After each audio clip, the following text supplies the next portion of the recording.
எதிர்க்கட்சித் தலைவர் எடப்பாடி பழனிசாமியும் பாரதிய ஜனதா கட்சியின் மாநில தலைவர் நயினார் நாகேந்திரனும் இந்த திமுக காங்கிரஸ் கூட்டணி நீடிப்பது சந்தேகம், கூட்டணி ஆட்டம் காண்கிறது என்ற ஒரு விமர்சனத்தை தொடர்ந்து அனைத்து பொதுக்கூட்டங்களிலும் வைத்து வருகிறார்கள். இப்போது 2ஆம் கட்ட 3ஆம் கட்ட பிரச்சாரத்தை தொடங்கியுள்ள அதிமுக பொதுச் செயலாளர் எடப்பாடி பழனிசாமியும் இதே குற்றச்சாட்டை வைக்கிறார். இன்றும் அந்த சர்ச்சை நீடித்து கொண்டுதான் இருக்கிறது. இவ்வாறு தொடர்ந்து ஒரு கூட்டணியில் சர்ச்சை நீடித்து கொண்டே இருப்பது ஒரு ஆரோக்கியமான ஒரு கள நிலவரத்திற்கு, போட்டிக்கு வழிவகுக்குமா? நீங்கள் எப்படி ஃபீல் பண்ணுறீங்க சார்? இல்லை, அது அதிமுக அல்லது பாஜகவினுடைய விமர்சனம் இல்லை, அவருடைய ஆசை. இந்த கூட்டணிக்குள் குழப்பம் வர வேண்டும், இந்த கூட்டணியிலிருந்து காங்கிரஸ் வெளியேற வேண்டும். இப்படி பாஜகவுக்கு அதிமுகவுக்கும் அந்த ஆசை இருக்கிறது. அந்த ஆசையின் அடிப்படையில் தான் அந்த பேச்சை நாம் பார்க்க வேண்டும். அதிமுக கூட்டணிக்குள் இருக்கின்ற குழப்பத்தை மறைப்பதற்கு அல்லது அங்கே இருக்கின்ற குழப்பங்களை மடைமாற்றம் செய்வதற்காக இப்படியான ஒரு மடைமாற்ற வேலைகளை அவர்கள் செய்கிறார் என்பதையும் நாம் அறிய வேண்டும். 2 செய்திகள் அதில் இருக்கின்றன. அவர்கள் கூட்டணியில் இருக்கின்ற குழப்பங்களை மறைப்பதற்காக இம்மாதிரியான அவதூறுகளை அல்லது இம்மாதிரியான விருப்பத்தை அவர்கள் தெரிவிக்கிறார்கள் என்று நாம் பார்க்க வேண்டும். ஆகவே இங்கே திராவிட முன்னேற்றக் கழகத்தின் தலைமையிலான இந்த மதச்சார்பற்ற முற்போக்கு கூட்டணியில் எந்த குழப்பமும் இல்லை, எந்த விதமான ஊசலாட்டமும் இல்லை. 26 தேர்தல் என்பது வெற்றிகரமாக போய் கொண்டிருக்கின்ற ஒரு கூட்டணியாக இந்த தேர்தலை நாம் பார்க்க முடியும். சார், நீங்கள் சொல்கிறது கரெக்டானா? இன்று காங்கிரஸ் கட்சியின் ஒரு மூத்த தலைவர், முன்னாள் மத்திய அமைச்சர் மணிசங்கர் ஐயர் இப்போது ஒரு அறிக்கை விடுத்திருக்கிறார். இது தவிர இந்த ஒரு மின்னஞ்சல் அனைத்து ஊடகங்களுக்கும் பரப்பப்படுகிறது. அதில் அசாம், மேற்கு வங்காளம், கேரளா மற்றும் தமிழ்நாடு, இந்த 4 மாநிலங்களிலுமே இந்த உட்கட்சி குழப்பங்களால் அது காங்கிரஸ் தவித்து கொண்டிருக்கிறது. கேரளாவில் மீண்டும் ஆட்சியை கைப்பற்றக்கூடிய வாய்ப்பை கூட இழக்கக்கூடிய ஒரு சூழ்நிலை ஏற்பட்டிருக்கிறது என்ற ஒரு தகவல். இதனை இந்த உட்கட்சி பூசலை ஒரு முடிவுக்கு கொண்டு வர முடியாமல் ஒவ்வொரு மாநிலத்திலும், மேற்கு வங்கத்தில் தனித்து போட்டியிடக்கூடிய நிலைமைக்கு அங்கு மற்ற கட்சிகளோடு கூட்டணி இணக்கமாக இல்லை. இது தொடர்ச்சியாக இவ்வாறு காங்கிரஸ் கட்சிக்குள் இந்த கூட்டணி முரண்பாடுகள், கடைசி நேரத்தில் அந்த இழுத்தடிப்புகள், இந்த பிரச்சனைகள் பாரதிய ஜனதா கட்சியின் கூட்டணியில் இந்த அளவுக்கு இல்லையே. அவங்க ஒரு முரண்பாடுகள், கொள்கை வேறுபாடுகள் இருந்தாலும் கூட ஒரு இணக்கமாக அந்த கூட்டணியை கொண்டு போகிறதா பொதுவான ஒரு கருத்து இருக்குது. நீங்கள் அதை மறுக்கிறீங்களா, ஏற்றுக்கிறீங்களா? இல்லை, அதாவது நீங்கள் சொன்னது போல வட மாநிலங்களில் காங்கிரஸ் கட்சி எடுக்கிற நிலைப்பாடு, இப்போ நீங்கள் சொன்னது போல பீகாராக இருக்கட்டும், மற்ற மாநிலங்களாக இருக்கட்டும், அது எடுக்கின்ற முடிவுகளில் ஒரு குழப்பங்கள் இருக்கு அல்லது மந்த நிலை இருக்கு அப்படிங்கிறத நம்ம பார்க்கலாம். ஏன்னா இன்னைக்கு பாரதிய ஜனதா கட்சியை வீழ்த்த வேண்டும்னா எல்லோரும் இணைந்து செயல்பட வேண்டிய தேவை இருக்குங்கிறதுனால தான் இந்தியா கூட்டணி அமைக்கப்பட்டது. பாஜகவுடைய இலக்கு என்பது காங்கிரஸ் அல்லாத இந்தியா அப்படிங்கிறது அவங்களுடைய இலக்கு. ஆக இப்படிப்பட்ட ஒரு நெருக்கடியான சூழலில் இந்த கூட்டணி வலிமையாக இருக்க வேண்டும். வட மாநிலங்களில் இம்மாதிரியான போக்கு நாம் ஒரு படிப்பினையாக எடுத்துக்கொண்டு தமிழ்நாட்டில் நாம் வலிமையாக இருக்க வேண்டும் என்பதனால்தான் தமிழ்நாட்டுடைய மாண்புமிகு முதல்வர் அவர்கள் இந்த கூட்டணியை ரொம்ப கட்டுக்கோப்பாக எடுத்துகிட்டு போயிட்டு இருக்கிறாரு. மற்ற இடங்களில் நடந்தது போல் இங்கே நடக்காது அப்படிங்கிற இதையும் அவர் முதல்வர் அவர்களும் நம்புகிறாரு. கூட்டணியில் இருக்க மற்ற தலைவர்களும் அதை நம்புகிறாங்க. மரியாதைக்குரிய காங்கிரஸ் பேரியக்கத்துடைய தமிழ்நாடு தலைவர் அண்ணன் செல்வ பெருந்தகை அவர்கள் கூட அகில இந்திய தலைமை எடுத்த முடிவுக்கு மாறாக, அதற்கு எதிராக யாரும் கருத்து சொல்லக்கூடாது என்று அவரும் தெரிவித்திருக்கிறார்.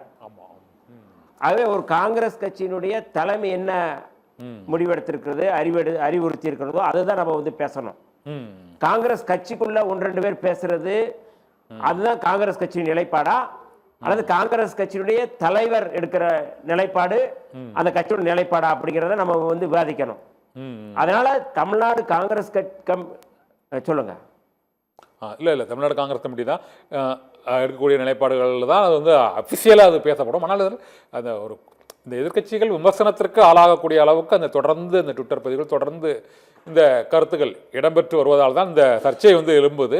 அது அநேகமாக ஓரிரு நாட்கள் முற்றுப்புள்ளி வைக்கப்படலாம் என கருதப்படுகிறது. ஆனால் ஒன்று, இன்னொரு முக்கியமான விஷயம், இந்த 5000 ரூபாய் மகளிர் உரிமை தொகை இது வழங்கப்பட்டிருப்பது வந்து மற்ற எந்த ஒரு பிரச்சனைக்கும் உடனடியாக ரியாக்ட் பண்ணாத தமிழக வெற்றி கழகம், இந்த 5000 ரூபாய் என்பது ஒரு தோல்வி பயத்தாலும் இந்த தமிழக வெற்றி கழகம் களத்தில் இருப்பதாலும் தான் இந்த உரிமை தொகை திட்டத்தை ஒரு பயத்தில் தமிழக அரசு அறிவித்திருக்கிறது என்று அவர் கூறியிருக்கிறார்.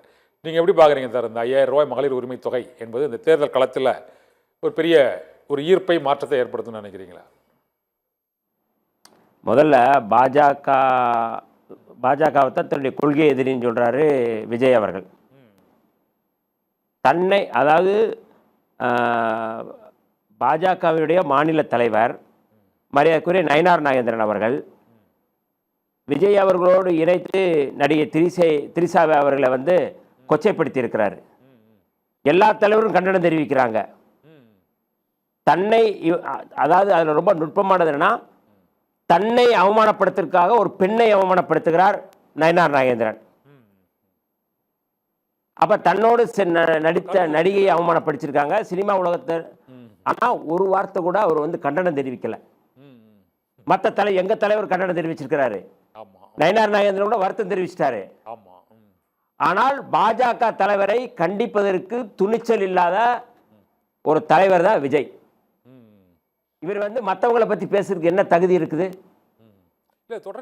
நீங்க வந்து தொடர்ச்சியாக மத்திய அரசு கண்டிக்க மாட்டேங்கிறாப்லையா? அதுக்கு என்ன சார் பண்ணி நினைக்கிறீங்க? ஒரு ஜனநாயகன் திரைப்பட விவகாரமா இருந்தாலும் சரி, அல்லது மத்திய பட்ஜெட்டாக இருந்தாலும் சரி, இல்லை அதுக்கு அவரே சேலம் பொதுக்கூட்டத்தில் பதில் சொல்கிறாரு, நாங்கள் மாநில அரசை தான் நாங்கள் எதுக்குறோம், இப்பவுமே மத்திய அரசை நாங்கள் வந்து கண்டித்து நேரத்தை வீணாக்க விரும்பவில்லை அப்படின்னு சொல்கிறார். அவரே சொல்கிறார் பதில். அது ஏற்புடையதான் அந்த பதில்?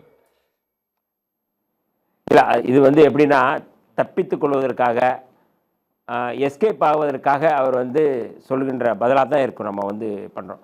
அப்போ நீங்கள் ஏன் பாஜக தான் கொள்கை எதிரின்னு ஏன் சொல்லணும்? நீங்கள் ஒரே ஸ்டாண்டில் இருங்க. எனக்கு வந்து நான் திமுக ஆட்சியை தான் நாங்கள் அகற்ற போகிறேன் அப்படின்னு சொல்லிட்டு இருங்க.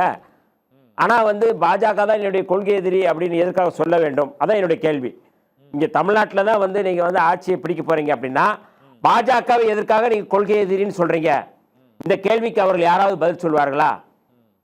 அப்போ தமிழ்நாட்டில் அவர்கள் வந்து பாஜகவால் இயக்கப்படுகின்ற ஒரு கிளை அமைப்பு தான் தாவேகா என்பதை மறைப்பதற்காக, அதை மடைமாற்றம் செய்வதற்காக அவர் அந்த மாதிரியான ஒரு உத்தியை கையாளுறாங்க.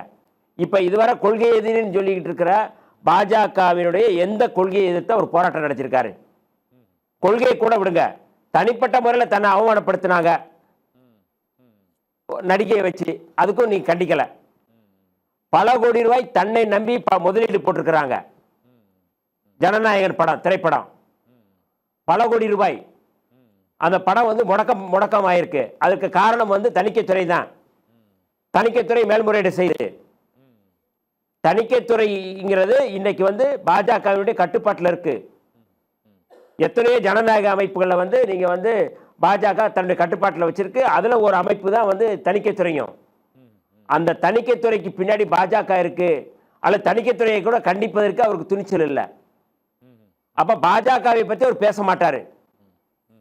பாஜக என்ன வந்து நீங்க வந்து அடி அடிச்சாலும் அவர் பேச மாட்டாரு. அதற்கு அவர்கள் ரெண்டு பேரும் வந்து பேசிக்கொண்டதன் அடிப்படையில் இவர்கள் இயக்குவதன் அடிப்படையில் அவர் அமைதியாக இருக்கிறாரு. சப்போர்ட் பண்றாருன்னு நினைக்கிறீங்களா சார்? இப்போ தமிழ்நாட்டு தேர்தல் களத்தில் நிற்பதற்கு அவர் பிஜேபியோட ஒரு நோக்கத்தோட தான் அவர் செயல்படுறாரு அப்படின்னு ஒரு விமர்சனம் இருக்கு. அதுல உண்மைத்தன்மை இருக்குன்னு நினைக்கிறீங்களா? இல்லை, மறைமுகமாக இல்லைங்க, நேரடியாகவே பாஜகவுக்கு ஆதரவாக தான் அவர் இருக்கிறாரு. அதில் மறைமுகமாக எதுவுமே இல்லையே. வெளிப்படையாக அவர் வந்து அவருடைய பேச்சு எல்லாமே வந்து திமுகவை வீழ்த்துவதற்கு அல்லது திமுகவை வந்து அவர் அவமானப்படுத்துவதில் தான் அவர் கவனமாக இருக்கிறாரு. நீங்கள் வந்து தமிழ்நாட்டில் மாநில அரசுகளுக்கு ஒன்றிய அரசை போல அதிகாரமுள்ள அமைப்புகளா மாநில அரசுகள்? ஆனா அவர் வந்து ஒண்ணுமே நேரடியாக சப்போர்ட் பண்றாருன்னா, இங்க எங்களுக்கு போட்டி, எங்களுக்கும் திமுகவுக்கும் எங்களுக்கு தான் போட்டி. எங்க அதிமுக பாஜக களத்திலே இல்லைன்னு சொல்றாரு. அது எப்படி லாஜிக் இல்லாம இருக்க? நேரடியா பாஜக தான் எதிரின்னா அவர் பாஜகவை எதுக்க வேண்டிய அவசியம் இல்லையே. நேராக திமுக எங்களுக்கு தான் போட்டி அப்படின்னு சொல்றாரு. அதிமுக பாஜகவுக்கு போட்டி களத்திலே இல்லை அப்படின்னு சொல்றாரு. அதாவது நீங்கள் வந்து இந்த அவர் பேர் என்னவர், பவர் ஸ்டார் சீனிவாசன் ஒருத்தர் இருக்கிறார் நடிகர்.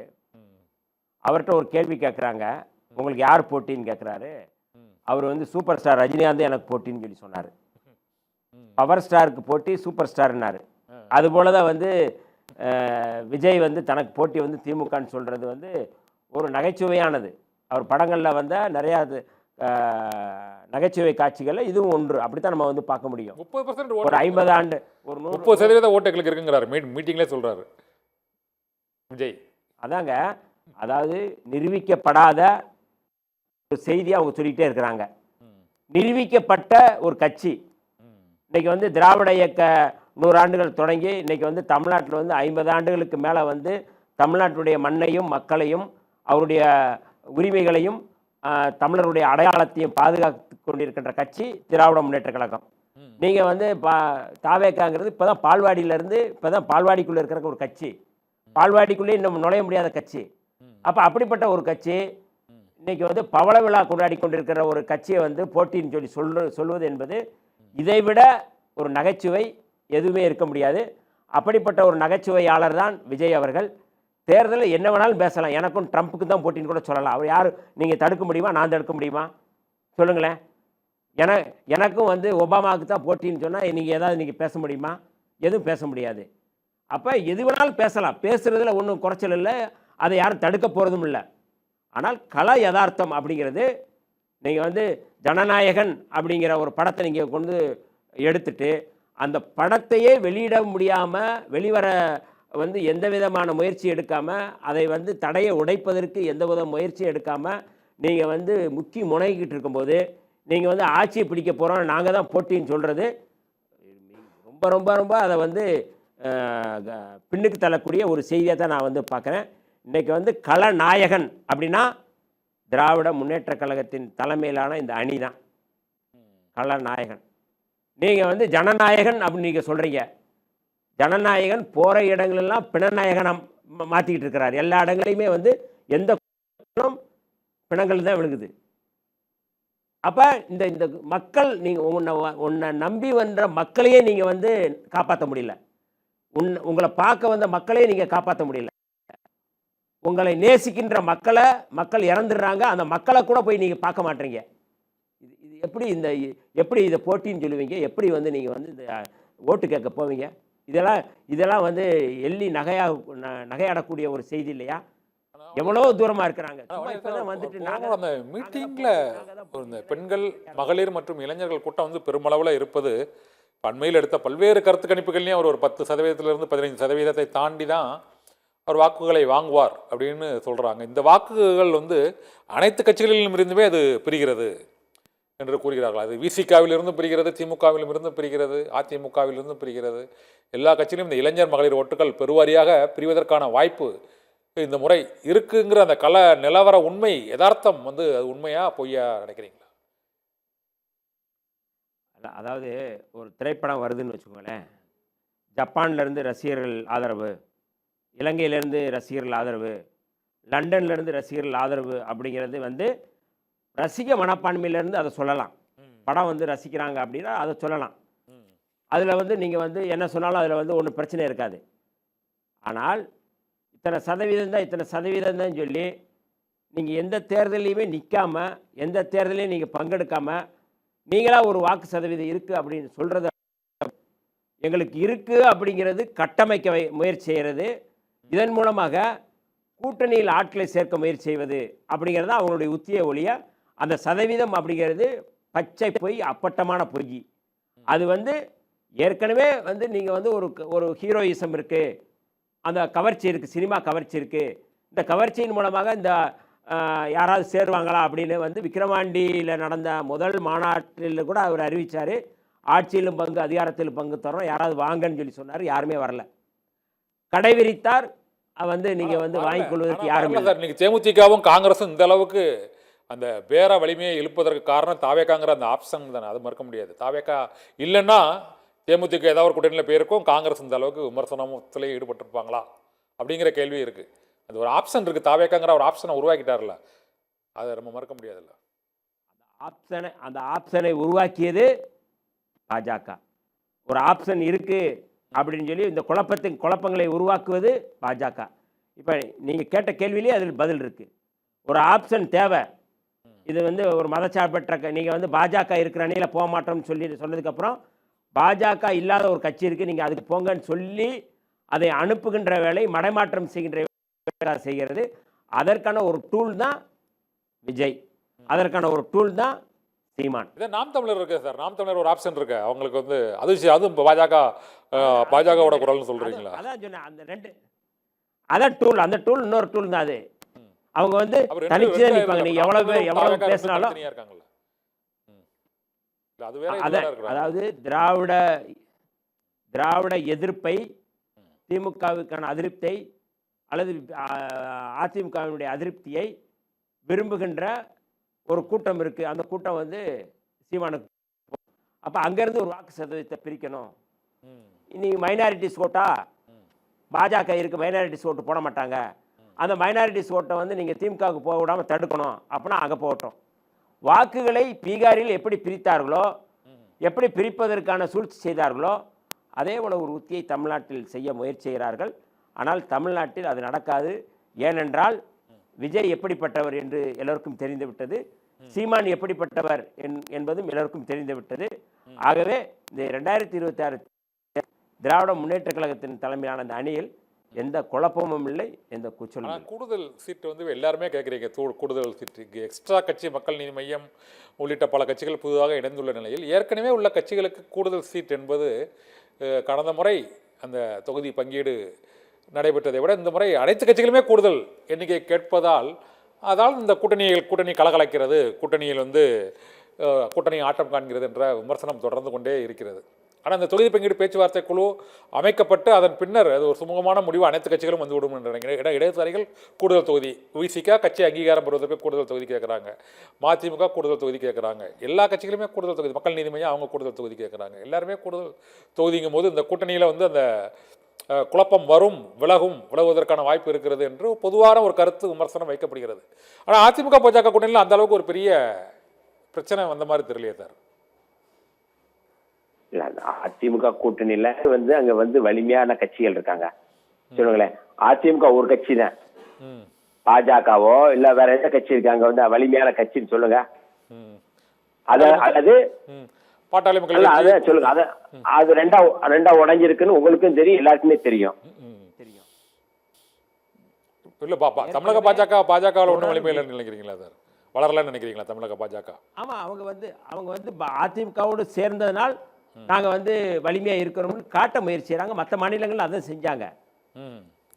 ஏற்கனவே வந்து வெற்றிகரமான ஒரு கூட்டணி, வெற்றியால் நிறுவப்பட்ட கூட்டணி, வெற்றி மட்டும்தான் அந்த கூட்டணியில் வந்து தொடர்ந்துகிட்டு இருக்கு அப்படின்னா அது திராவிட முன்னேற்ற கழகத்தின் தலைமையிலான அணி தான். ஆனால் இந்த முறை திமுக அணி அப்படிங்கிறது இந்த முறை அந்த வலிமையான கூட்டணியில் ஒரு கொஞ்சம் ஷேக்கான மாதிரி ஒரு ஃபீல், அது பொதுவான பேசுபொருளாக மாறி இருக்கிறது நம்ம மறுக்க முடியாது. 2021, 24 இந்த அளவுக்கு அந்த பிரச்சனைகள் இல்லைனா இந்த முறை அந்த பிரச்சனை அதிகமாக இருக்கிறது என்பதை வந்து மறுக்க முடியாதுன்னு நினைக்கிறேன். நீங்கள் அதை மறுக்கிறீங்களா உண்மையிலே? சரி 2021 அதிமுக பாஜக கூட்டணி தான், கரெக்டுங்களா? ஆமாம். அந்த கூட்டணியில் இல்லாத 2021 அமைக்கப்பட்ட கூட்டணி தான் இப்போ இருக்குது. இந்த கூட்டணியில் புதுசாக ஏதாவது ஒரு கட்சி சேர்ந்திருக்கான்னு சொல்லுங்க. இல்லை தான், புதுசாக சேரல தான், ஏற்கனவே சேரல தான் இருந்து இப்போ அதாவது தேமுதிக கூட போகல இன்னும். ஆமாம். அப்போ அங்கே வந்து இன்னும் வந்து முடிவே ஆகலை. ஆனால் 2021 இருந்த கூட்டணி தான் இன்னைக்கு கூடுதலாக வந்து மக்கள் நீதி மையம் வந்து சேர்ந்திருக்காங்க. அப்போ இதுதான் வலிமையாக இருக்கு, இதுதான் கூடியிருக்கு. கட்சிகள் இன்னைக்கு கூடியிருக்காங்க. அப்போ நீங்க வந்து நிறுவப்பட்ட வெற்றிகரமான கூட்டணி அப்படிங்கிறது திராவிட முன்னேற்ற கழகத்தின் தலைமையிலான இந்த அணி தான், மதச்சார்பற்ற முற்போக்கு அணி தான். இந்த தேர்தலில் ரொம்ப முக்கியமாக வந்து நீங்கள் இந்துத்துவத்தை, சனாதனத்தை, அந்த கோட்பாட்டை நிலைநிறுத்தக்கூடிய டெல்லி அணி ஒரு பக்கம், சமூக நீதியை, சமத்துவத்தை, சகோதரத்துவத்தை, மதச்சார்பின்மையை நிலைநிறுத்தக்கூடிய தமிழ்நாடு அணி ஒரு அணி. அவ்வளோதான். இந்த 2 அணிக்கு தான் போட்டி. இந்த 2 அணி தான் மோத போகுது. அதை வந்து வேடிக்கை பார்க்கறதுக்காக ஸ்பாய்லர்ஸாக நாம் தமிழரும் ஆனால் விஜய் இருக்கிறாங்க இந்த அப்படிங்கிறத தவிர இன்னொன்னு வேற அதுல நாம் ஒண்ணுமே நாம் தமிழரோட இந்த பெரியார் எதிர்ப்பு திராவிட எதிர்ப்புங்கிறது வந்து அது பாரதிய ஜனதா கட்சியோட கொள்கையை அப்படியே அவங்களும் பண்ணுறாங்க. இது பாரதிய ஜனதா கட்சிக்கு பாதிப்பை ஏற்படுத்தாதுன்னு ஏற்படுத்தும்னு ஒரு கருத்து பரவலாக இல்லையா? அது திமுகவை தான் பாதிப்பை ஏற்படுத்துன்னு சொல்கிறாங்க.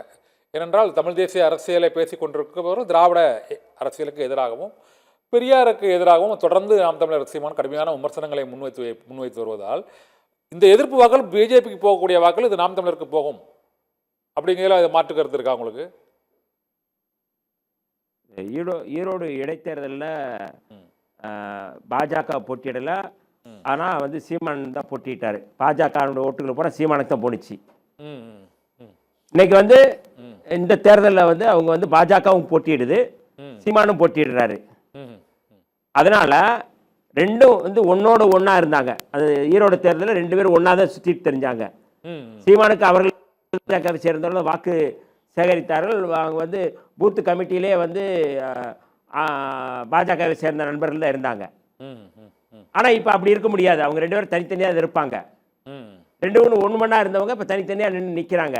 ம் உங்களால் எவ்வளோ ஓட்டு பிரிக்க முடியுமோ, என்னால் ஓட்டு பிரிக்க முடியுமோங்கிற இடத்துல இருப்பாங்க. ம் இந்த முறை சீமானுக்கு போடக்கூடிய ஓட்டுகள் கூட பாஜகவுக்கு போய் சேர்வதற்கு வாய்ப்பு இருக்குது. அப்போ அவர் ஓட்டு குறையுங்கிறீங்களா? கடந்த முறை அவர் 8% வாங்கியிருக்கிறாரு இந்த 2024 தேர்தல். இந்த முறை வந்து அவருடைய வாக்குகள் குறையும்னு நினைக்கிறீங்களா? கட்டாயம் குறையும். அதில் வந்து பாதி விஜய் வாங்கிட்டு போயிடுவார், பாதி பாஜக வாங்கிட்டு போயிடும். இதை ரொம்ப ஒரு அதான் கழுத தேஞ்சு கட்டருமான கதை தான் சீமானுக்கு இந்த தேர்தலில் நிலைமை ஏற்படும். ஓகே, நிறைவாக ஒரு கேள்வி. பொதுவாக இந்த கட்சிகள் பிரிந்து நிற்பது, இப்பொழுது பட்டியலின மக்களுக்கான கட்சிகளில் வந்து நேற்று கூட அந்த இந்திய குடியரசுக் கட்சியோட அந்த ராம்தாஸ் அத்வாலே மத்திய இணையமைச்சர் சென்னைக்கு வருகை புரிந்திருந்தார். அவர்களும் நாங்கள் பாரதிய ஜனதா கட்சி கூட்டணியில் இணைந்து நிற்போம் என்று அவர் கூறியிருக்கிறார். ஏற்கனவே இங்கே சேக்கு தமிழரசன் தலைமையில் ஒரு கட்சி இருக்குது, குடியரசுக் கட்சி. இது தவிர மற்ற கட்சிகளான புதிய தமிழகம் மற்றும் தமிழக மக்கள் முன்னேற்ற கழகம் உள்ளிட்ட பல்வேறு கட்சிகள் பிரிந்து இருப்பதால் இந்த வாக்குகள், பொதுவாக பட்டியலின மக்களுக்கான வாக்குகள் இரண்டு கட்சிகளுக்குமே இந்த பிரியக்கூடிய ஒரு சூழ்நிலை ஒவ்வொரு தேர்தலிலும் தொடர்ந்து வருகிறது. இதற்கு ஒரு தமிழகம் தழுவிய ஒரு தலைமை, அனைத்து சமூகத்தினருக்கான தலைமையில் ஒரு சிக்கல் இருப்பதா நினைக்கிறீங்களா தான் நீங்கள்? இல்லை, அதாவது கட்சிகள் வந்து என்னென்ன பேர் வேணாலும் வச்சுக்கிறலாங்க. ஆனால் ஒரு கோட்பாட்டு அடிப்படையில் புரட்சியாளர் அம்பேத்கர் அவருடைய கொள்கை இந்துத்துவ எதிர்ப்பு, சனாதன எதிர்ப்பு, இதுதான் புரட்சியாளர் அம்பேத்கருடைய கொள்கை. அந்த கொள்கையை நீங்கள் வந்து ஏற்றுக்கொண்டு அந்த கொள்கையின் அடிப்படையில் செயல்படுறவங்க தான் பிள்ளைகளாக இருப்பாங்க. நீங்கள் வந்து அம்பேத்கர் படத்தை போட்டுட்டு ஜெய்பீம் சொல்லிட்டு நீங்கள் வந்து பிஜேபியோட சேர்றீங்க அப்படின்னா யாரும் நம்ப மாட்டாங்க. மக்கள் உங்களை நம்ப மாட்டாங்க. மக்கள்கிட்ட நீங்கள் போய் நிற்க முடியாது. சிராக் பாஸ்வான் கட்சி, இந்த ராம்தாஸ் அத்வாலே கட்சியிலும் ஒரு குறிப்பிட்ட அளவில் வெற்றி பெற்றிருக்காங்களா சார்? மகாராஷ்டிரா, பீகாரில் பிஜேபி கூட அலையன்ஸ் வச்சு வெற்றி பெற்றிருக்காங்க. தமிழ்நாட்டில் அந்த நிலை இருக்குது. வெறுமனே அதாவது தேர்தல் வெற்றியை மட்டும் வச்சு பேசுறதுங்கிறது ஒரு உத்தி அது. ஆனால் அவர்கள் ஏற்றுக்கொண்ட அம்பேத்கருடைய கொள்கைக்கு துரோகம் செய்கிறார்கள் என்கின்ற விமர்சனமும் அதில் இருக்குது. பீகார்லேயும் அந்த விமர்சனம் வச்சிருக்கிறாங்க. கட்சிகள் பல்வேறு கட்சிகளாக இருக்கலாம், ஒவ்வொரு ஏரியாலையும் ஒரு கட்சி இருக்கலாம், அது பிரச்சனை இல்லை. இந்த கேள்வி நான் கேட்கறது என்னன்னா சார், மகாராஷ்டிரா, பீகார் போன்ற அங்கே அம்பேத்கரை மையப்படுத்தி அவருடைய கொள்கைகளை மையப்படுத்தி உள்ள கட்சிகள் தேர்தல் ரீதியான வெற்றிகளை பெற்றுள்ள சூழ்நிலையில் தமிழகத்திலும் அத்தகைய ஒரு சூழ்நிலை மாற்றுவதற்கு பாஜக முயற்சி செய்கிறதோ? ஏன்னா அத்வாலேயோட நேற்று மீட்டிங்கு, இது தவிர அங்கே தமிழக மக்கள் முன்னேற்ற கழகம் ஒரு கட்சி இருக்குது, புதிய தமிழகம் ஒரு கட்சி இருக்குது, இங்கே வந்து எதிர்முறையில் இங்கே சிறிது கட்சிகள் இருக்குது, இந்திய குடியரசுக் கட்சி, சேக்கு தமிழரசன் கட்சி ஒன்று இருக்குது, இந்த மாதிரி ஒரு ஜெகன்மூர்த்தி புரட்சி பாரதம் கட்சி, இந்த கட்சிகளோட தேர்தல் வெற்றிகள் இனிமேல் அது மாற்றத்தை ஏற்படுத்துமாங்க தான் என்னோட கேள்வி. அங்கே பிஜேபி அவங்கள வந்து கையகப்படுத்திடுமா தேர்தல் வெற்றிகள் மூலமாக, மகாராஷ்டிரா, பீகார் போல? அதுதான் என்னோட சந்தேகம் கேட்குறேன். இல்லை, அதாவது எந்த விதமான மாற்றமும் இதால் உருவாகாது. அத்வாலே போன்றவர்களுக்கு மகாராஷ்டிரா மாநிலத்தில் எந்த மரியாதையும் இல்லை. தமிழ்நாட்டில் என்ன இருக்க போகுது? அவர்கள் வந்து பாஜகவுக்கு ஒரு அமைச்சர் கொடுத்தோன்னா அவர் போய் சேர்ந்து அங்கே போய் நிற்கிறாங்களே ஒழிய அதில் ஒன்றுமே இல்லை. தமிழ்நாட்டை பொறுத்தளவு விடுதலை சிறுத்தைகள் தான் ஆளுமையான முதன்மையான கட்சி. விடுதலை சிறுத்தைகள் தான் எல்லா சமூகத்தால், பொது சமூகத்தால் அங்கீகரிக்கப்பட்ட ஒரு கட்சி, இன்னைக்கு அங்கீகரிக்கப்பட்ட ஒரு கட்சியாக மாறி இருக்கு. தேர்தல் ஆணையத்தால் அங்கீகரிக்கப்பட்ட ஒரே கட்சி விடுதலை சிறுத்தைகள் தான். தனி சின்னத்தில், பானை சின்னத்தில் வெற்றி பெற்ற கட்சி விடுதலை சிறுத்தைகள் தான். பாசிச பாஜக எதிர்ப்பில் வலிமையாக நிறுவப்பட்ட ஒரு கட்சி தான் விடுதலை சிறுத்தைகள் கட்சி. எங்களுடைய தலைவர் எழுச்சி தமிழர் தொல்காப்பியன் திருமாவளவன் அப்படிங்கிற பேரணி, அதற்கு பின்னாடி பாசிச எதிர்ப்பு தான் இருக்குது, சனாதன எதிர்ப்பு தான் இருக்குது. திருமாவளவன் அப்படிங்கிற நீங்கள் பேரை சொன்னீங்கன்னா அந்த பேர் சொன்ன உடனே உங்களுக்கு நினைவுக்கு வரக்கூடியது சனாதன எதிர்ப்பு தான், இந்துத்துவ எதிர்ப்பு தான். இந்த அரசியலை வட மாநிலங்களில் வெற்றி வராமல் போயிருக்கலாம், அல்லது வட மாநிலங்களில் எழுச்சி தமிழர் தொல்காப்பியன் திருமாவளவன் போன்று ஆளுமையான ஒரு தலைவர் இல்லை, அதனால் அங்கே வந்து தோல்வி அடைஞ்சிருக்கிறாங்க.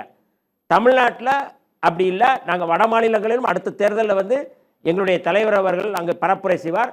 அப்போது அங்கே வந்து மிகப்பெரிய பின்னடைவு பாஜக சந்திக்கும்.